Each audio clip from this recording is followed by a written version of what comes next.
May nakapagtanong po sa inyong lingkod mga kapatid. At ito ang kanyang katanungan. Maaari ba makapagligtas ang isang tao sa kanyang kapwa sa kamatayan sa impyerno? Sa awa at tulong ng Diyos ay atin itong sasagutin. Unang-una po, ang ganap na kaligtasan, walang ibang gumagawa niyan kundi ang Diyos. At yun ay nagaganap sa mismong araw ng paghuhukom. Subalit, nalalaman mo ba kapatid na maaari ka makapagligtas ng kaluluwa? Babasahin po natin sa Santiago 5 ang talata ay 20. Ito ang tandaan ninyo. Sino mang makapagbalik sa isang makasalanan mula sa kanyang maling pamumuhay ay nagliligtas ng isang kaluluwa sa kamatayan at nagpapawi ng maraming kasalanan.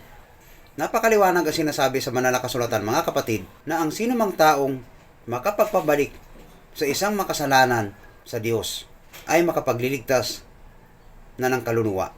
At ito po yung follow-up na question ng ilan. Paano mangyayari yun?